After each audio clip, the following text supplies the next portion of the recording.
problem only because existing communications technologies had limited the ways for the public to find information and the ways for advertisers to find consumers.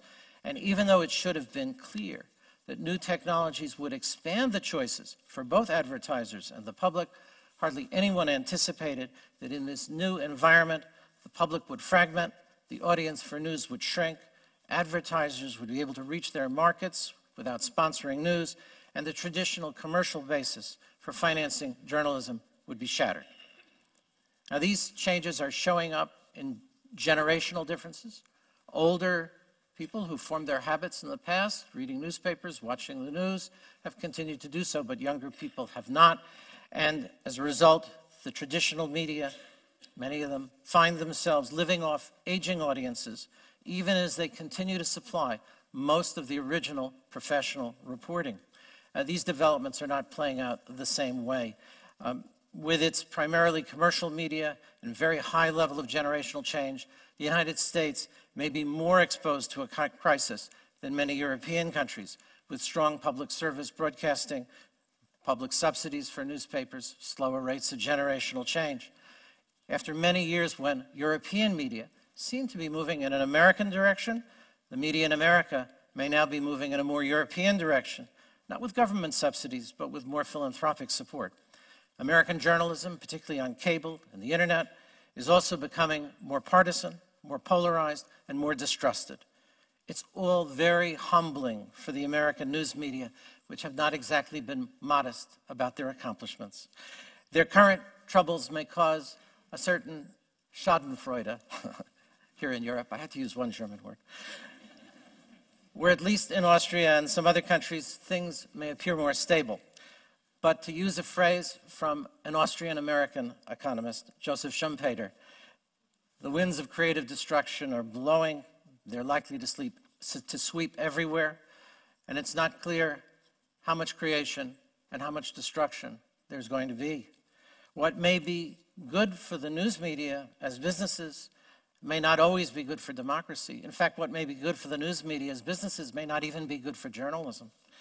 Democracy may need to find new ways to support journalism and to guarantee its independence.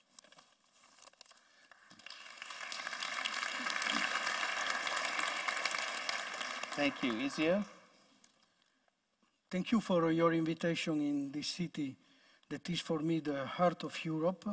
And thank you for your attention to the problems of the press and democracy that are topic today. I think that all the people who speak about the death of newspapers around the world should stop a moment and answer the main question. Can democracy survive without newspapers? And what kind of democracy would we have the day before the end of the press? Who would disclose secrets of the power? Who would investigate the dark side of democracy? Who would monitor performances of government, its good result and its delays? In a simple word, quoting gospel, who would look after the guardians? We know that information is the right of citizens, and free press is a constituent part of democracy. Obviously, a citizen is a citizen, even if he is disinformed. And for luck, the two citizens, informed and not informed, vote with the same rights and vote freely. But do they vote also consciously, knowingly? When can we really say that our vote, our citizenship, is knowingly? All scholars distinguish between several qualities of democracy, good, anomalous, imperfect, faulty, arriving to the new term of democratorship, which indicates these former countries of Soviet area that now are no more communist but not yet democratic. Well, I choose the definition of Robert Dahl, who speaks about good democracy and underlines that to be good, a democracy needs enlightened citizens. Now, a citizen is enlightened exactly when he is informed and aware, or better, aware because he is informed. But today, all is information, all is communication. Why do we still need newspapers? Actually, the quantity of information in the last 10 years has grown enormously, and this is a great value for the citizen because it means easy access, variety of sources, therefore pluralism, with the possibility to compare different opinions. But the growth of information is not enough to make citizens enlightened. What is really useful is organized information. This is the information that is always able to rebuild the event from the beginning to the top to the end, showing the clear or hidden aspects of the protagonist of the story, recovering antecedents, disclosing consequences, clarifying legal or illegal interests that are on the table, and at the end, assuming responsibility to write an opinion, the opinion of the newspaper about the fact. Obviously, it's not important that the reader shares my opinion. For luck, newspaper is not a party and not a church either, and we don't need to convert anyone. The really important thing is that this packet of information, this complex system of intelligence and knowledge that is a newspaper, can help the citizen to form his own opinion, that through this process becomes an aware opinion. So we can say that newspapers give their readers a passport for citizenship. Moreover, newspapers make clear what is dark and mysterious, helping citizens understand that there is a difference between looking and seeing, between knowing and understanding, between listening to a piece of news on radio and TV and reading in, possessing the story and its deep meaning. It's evident that the power in general doesn't like this kind of disclosure, but democracy cannot do without this. So this explains why newspapers will survive to challenge of internet also, as they have survived the challenge of telephone, radio, TV, 3 events of the last century that drove some people to the prophecy of the death of the press. Survives in our society what the society needs, what the citizens need, and democracy too. We have to wonder how newspapers can live in a world where internet changed history, because in the net all is contemporaneous, geography, there all is ubiquitous, economy and our habits, with an inversion of knowledge between generations because our children are more expert than us. But the answer is simple. Internet is the flow. And for the flow, what is important is burden, capacity, and the speed. But newspaper isn't flow. It is into a flow, and there lets lots of pieces of news run, and also some of them to build every morning something, a kind of cathedral, which reflects the day, what we are going through, the period we are living. To do this, newspapers screens and selects these pieces of news that are able to speak to us about sense, to illuminate the meaning of our day, our period. This search of sense, of significance, is what democracy wants. Citizens that seek the sense of words, newspapers that give them the deep and true sense of events. That is the reason of survival of newspapers, simply because citizens need them as does democracy. Thank you. Let me just ask you one quick follow-up question before we go to Bill.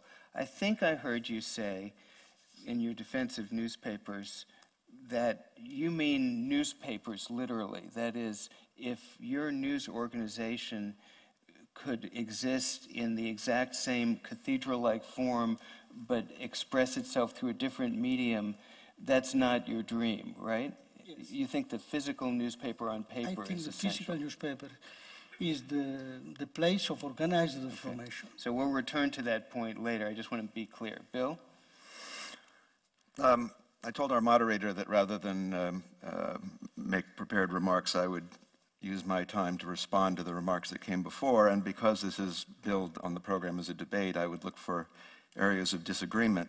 I mostly agree with what my colleagues have said, but since I've assigned myself the role of provocateur, I'm going to disagree with some of it. What I'm going to mostly take issue with is this kind of sense of doom and dread, what Paul calls the tragedy of the state of journalism in these days. I recognize this mood. I go to meetings with editors in the United States, and they have a funereal quality to them. People sort of greet one another, "Oh, how are you?" The way you greet people who've just gone through a very messy divorce. And so I'm quite used to this, and sometimes I share it. But you know, the lament that the main news organizations have lost their role as the gatekeeper of information in democracy.